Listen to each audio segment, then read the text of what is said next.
Tinawag nila akong bigong kamag-anak, inihulog sa bangin ang pagdududa, at itiniwalag mula sa pamilya. Lahat ng iyon ginawa nila. Pero ang hindi nila alam, habang nagpaplano sila ng kanilang grand reunion sa isang marangyang resort, ang pinagbawalan nilang puntahan ko, may isang malalim na sikreto akong inililihim. Ang resort na iyon ay palihim kong binili noong nakaraang buwan. Bilang isang babaeng nagsisimula pa lang sa aking karera, madalas akong mapuri sa aking itsura. Marami ang nagsasabi na biniyayaan ako ng gandang hinahangaan, pero para sa akin, ito ay panlabas lamang. Sa loob, bitbit ko ang bigat ng pangarap at ang tahimik na pagpupursige na makamit ang aking mga ambisyon. Paggising sa umaga, ang simoy ng hangin sa aking maliit na apartment ang bumabati sa akin, isang paalala na sa kabila ng lahat, nagsisimula pa lang ako. Trabaho ang tanging nasa isip ko. Bilang isang freelance graphic designer, ang aking mundo ay umiikot sa mga deadlines at kliyente, na kadalasan ay inaabot ako ng madaling araw sa paggawa ng mga proyekto. Tahimik ang buhay ko, walang gaanong gala at laging nakatutok sa aking mga layunin. Iniipon ko ang bawat sentimo, bawat kinita, dahil alam kong malayo pa ang lalakbayin ko. Ang bawat piyesa ng digital art na ginagawa ko ay tila bahagi ng aking pagkatao, isang patunay na kahit hindi tradisyonal ang aking piniling propesyon, may halaga ang aking pinaghirapan. Ang aking munting opisina sa sulok ng aking kwarto, isang lumang lamesa, isang laptop, at isang nakakalat na sketchbook, ay ang aking santuwaryo. Dito ko ginugugol ang halos lahat ng aking oras, nagtatrabaho ng walang pahinga, umaasang balang araw ay magbubunga ang lahat ng pagod ko. Marami ang nagtataka kung bakit hindi ako gumagala o nakikisalamuha sa iba. Simpleng sagot, wala akong oras. Ang aking misyon ay mas malaki kaysa sa pansamantalang saya. Kailangan kong patunayan hindi lang sa kanila, kundi pati na rin sa aking sarili, na kaya kong tumayo sa sarili kong mga paa. Ang aking araw-araw ay halos pare-pareho, gigising, kakain ng mabilis, at didiretso na sa aking laptop. Ang mga kliyente ko ay mula sa iba't ibang bansa, kaya madalas ay magkakaiba ang time zones namin. Nangangahulugan ito na minsan, nagtatrabaho ako sa kalagitnaan ng gabi, habang ang lahat ay natutulog na. Hindi ako nagrereklamo. Masaya ako sa aking ginagawa at malaki ang tiwala ko na balang araw, ang bawat sakripisyo ay magiging sulit. Ang aking pagkain ay madalas ay mabilis lang din para hindi ako maabala sa aking trabaho. Nasanay na rin ako sa ganitong lifestyle. Ito ang pinili ko at alam kong ito ang landas patungo sa aking pangarap.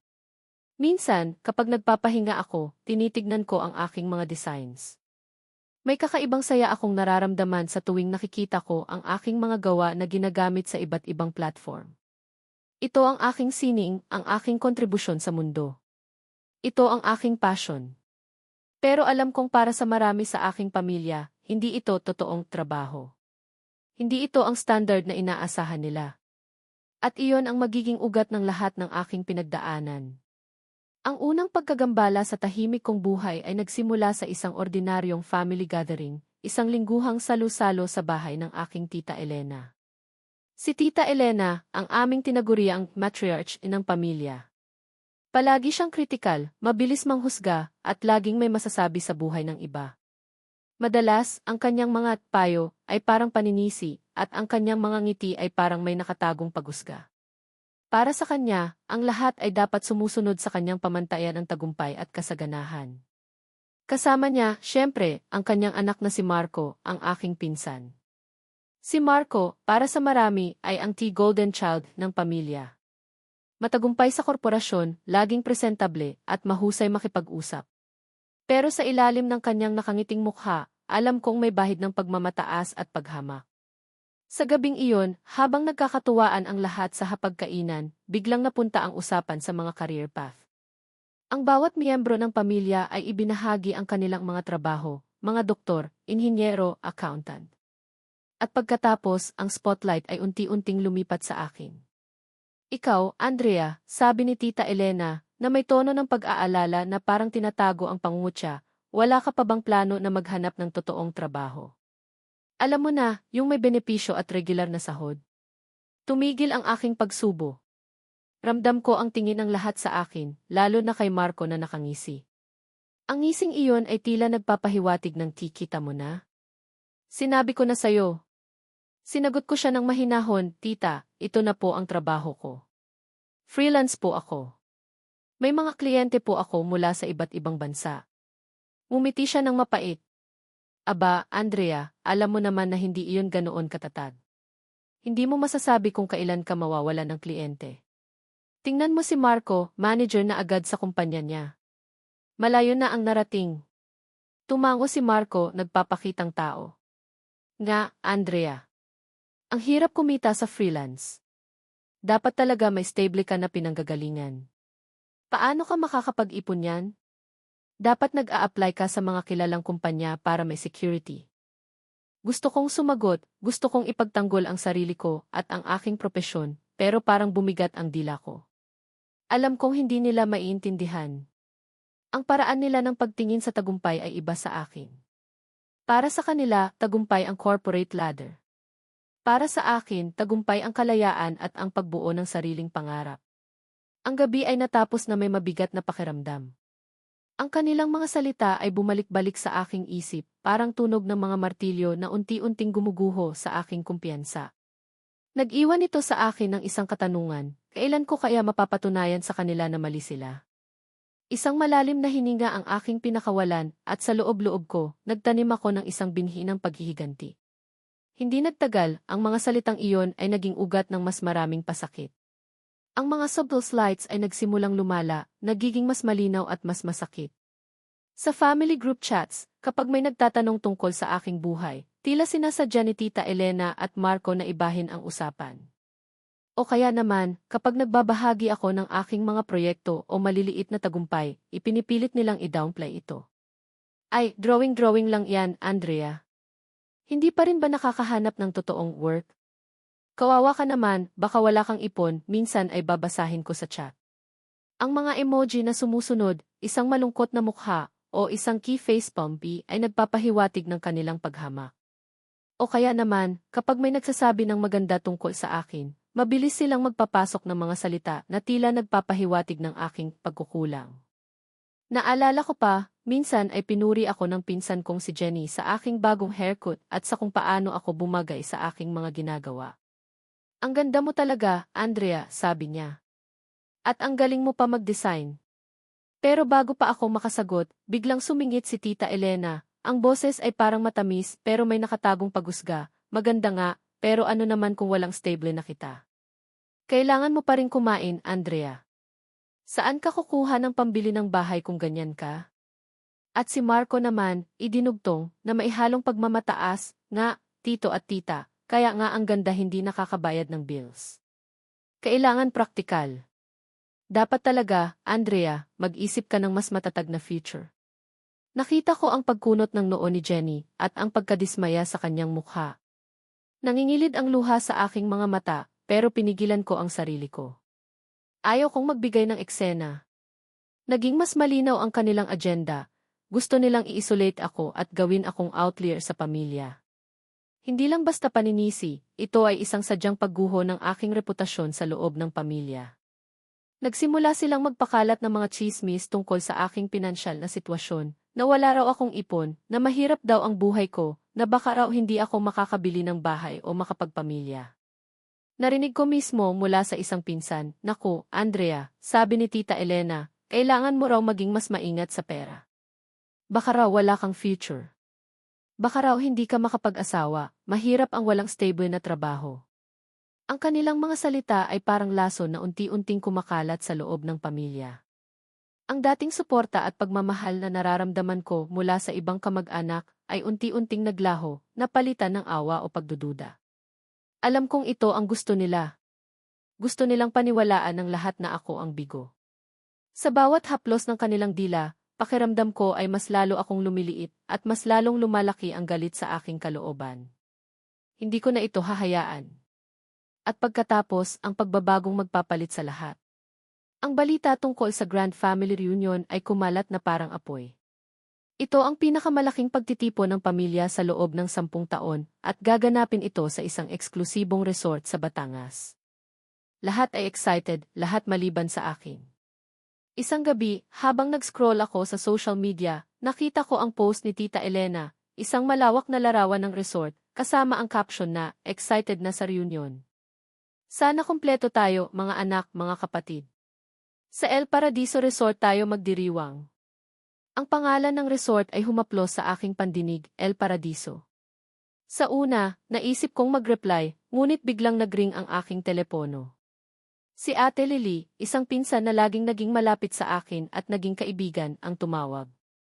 "Andrea," sabi niya, "may bahid ng pag-aalala ang boses, kailangan nating mag-usap." Ngayon na. Sa coffee shop. Kinabahan ako. Ang tono ng boses niya ay nagpapahiwatig ng masamang balita. Nagmadali ako. Pagdating ko sa coffee shop, nakita ko si Ate Lily na nakaupo sa isang sulok, mukhang balisa. "Ano po yun, Ate Lily?" tanong ko habang umuupo. Nagbuntong hininga siya. Narinig ko si Tita Elena at si Marco pinag-uusapan kanila. Sabi nila, huwag ka raw imbitahan sa reunion.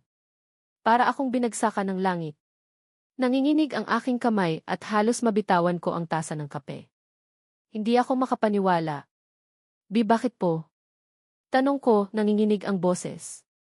Sabi nila baka raw makahiya ka lang sa pamilya. Dahil daw failed ka. At dahil daw sa image ng pamilya, lalo na't sa resort gaganapin. Ayaw daw nilang masira ang grandeur ng reunion dahil sa iyo. Ang bawat salita ay parang suntok sa aking sikmura. Hindi ko na pinakinggan ang iba pa niyang sinabi. Ang balita ay tumagos sa akin, mas malalim pa sa anumang pangungutya o paninisi. Ang grand reunion na ito ay hindi lang basta pagtitipon, ito ay isang statement. Isang statement na ako, si Andrea, ay hindi karapat-dapat na maging bahagi ng pamilya. Ang pakiramdam ng pagkabigo ay napalitan ng galit, isang mainit na galit na unti-unting nagliyab sa aking kalooban. Noon, nagdesisyon ako. Hindi lang ito tungkol sa akin. Ito ay tungkol sa prinsipyo. Tungkol sa pagpapamukha sa kanila na mali sila. Hindi ako isang bigo. At hindi ko hahayaan na diktahan nila ang aking halaga. Sa gabing iyon, matapos ang pag-uusap namin ni Ate Lily, hindi ako nakatulog. Ginugol ko ang buong gabi sa pag-iisip, sa pagpaplano. Kung gusto nilang ibukod ako, sige. Pero ako ang magbibigay ng huling halakhak. Isang ideya ang unti-unting nabuo sa aking isip, isang ideya na tila imposible sa simula, ngunit unti-unting nagiging malinaw at makatotohanan. Ang galit na iyon ay naging gasolina. Hindi na ako nakaramdam ng pagkalungkot, kundi pagpupursige. Pagpupursige na patunayan sa kanila ang aking halaga, hindi sa pamamagitan ng salita, kundi sa pamamagitan ng gawa. Sa loob ng ilang buwan, halos wala akong ginawa kundi magtrabaho. Nakipag-ugnayan ako sa mga dati kong kliyente, kumuha ako ng mas malalaking proyekto, at hindi ako natulog ng maayos. Ang aking mga mata ay laging nakatutok sa screen, ang aking mga daliri ay walang tigil sa keyboard, at ang aking isip ay laging nagpaplano. Bawat sentimong kinikita ko, inilalagay ko sa isang espesyal na account. Ito ang aking revenge fund. Hindi ko sinasabi sa kahit sino ang aking plano. Ito ay isang lihim, isang personal na misyon.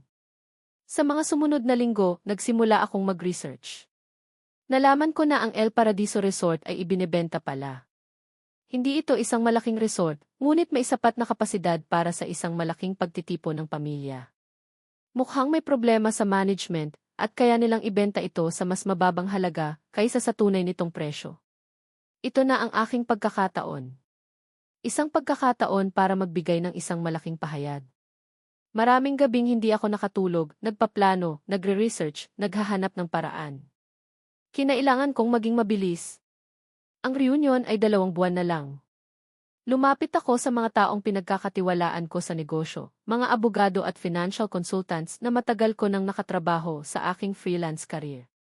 Hindi ko sinabi sa kanila ang buong kwento, ngunit ipinahayag ko ang aking intensyon na bumili ng ari-arian na mailayuning mamuhunan.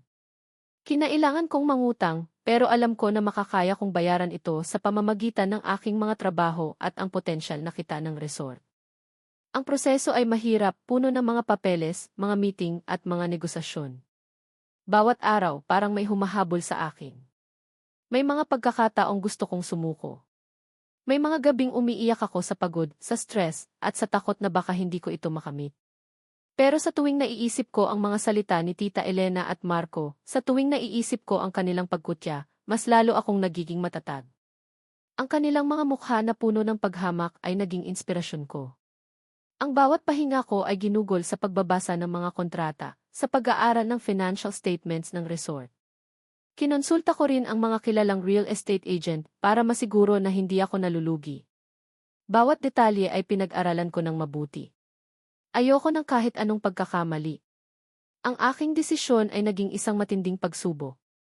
Sa kabila ng lahat, nanatili akong lihim. Hindi ko sinabi sa sinuman sa aking pamilya ang aking pinaplano, o kahit na sa aking mga kaibigan, maliban sa aking abogado. Ang pamilya ay patuloy sa kanilang mga preparasyon para sa reunion. Nakikita ko sa social media ang mga post ni Tita Elena at Marco tungkol sa mga plano, sa mga activities, at sa kung gaano sila ka-excited sa pagtitipon. Pakiramdam ko ay pinaglalaruan nila ako. Ang mga litrato ng El Paradiso Resort ay laging naroon sa kanilang feed, na may caption na, "Perfect place for our perfect family." Ngunit sa bawat post nila, mas lalo kong ginaganahan. Sa bawat ngiti nila sa litrato, mas lalo kong pinaninindigan ang aking plano. Ang Grand Reunion ay nakatakdang maganap sa 3 linggo ng Mayo. Sa kabila ng pagiging abala sa mga papeles at legal na proseso para sa pagbili ng resort, hindi ko pinababayaan ang aking mga regular na trabaho. Kailangan kong kumita ng sapat para sa down payment at sa mga bayarin. Ginawa ko ang lahat para maging mabilis ang proseso. May mga sandali na nag-iisip ako, tama ba ang ginagawa ko? Baka masyado akong nabulag ng galit. Pero sa tuwing naaalala ko ang kanilang mga mukha, ang kanilang mga salita, ang kanilang paghamak, mas lalo akong nagiging desidido. Ito ay hindi lamang para sa aking paghihiganti, kundi para na rin sa aking dignidad. Sa loob ng 2 buwan, naging isang machine ako. Hindi ako nakatulog ng maayos, palaging nakatutok sa trabaho at sa pag-aasikaso ng resort. May mga gabing nagpapalit-palit ako ng trabaho. Sa umaga, graphic design. Sa gabi, pagbabasa ng mga kontrata at pag-aaral tungkol sa operations ng resort. May pagkakataon na halos mawalan ako ng pag-asa, pakiramdam ko ay hindi ko na kaya. Pero sa bawat pagod, mayroon akong isang motivation, ang reunion. Ang kanilang reunion. Ang resort na pinagbabawalan nilang puntahan ko. Ang resort na magiging akin. Isang araw bago ang Grand Reunion, tinawagan ako ng aking abogado. At Andrea, sabi niya, may ngiti sa boses, "Congratulations. Ang resort ay formal nang nasa pangalan mo. Tapos na ang transaksyon." Sa sandaling iyon, parang nabunutan ako ng tinik. Sa wakas, ang lahat ng pagod, ang lahat ng sakripisyo, ay nagbunga. Ngunit hindi ko pa inilabas ang aking balita. Gusto kong maging perpekto ang timing. Gusto kong makita ang kanilang mga mukha sa mismong araw ng reunion. Gusto kong masaksihan nila ang aking pagtatagumpay sa kanilang harapan. Ang aking pagtatagumpay laban sa kanilang paghamak. Ang plano ko ay handa na. Ang araw ng Grand Reunion ay dumating.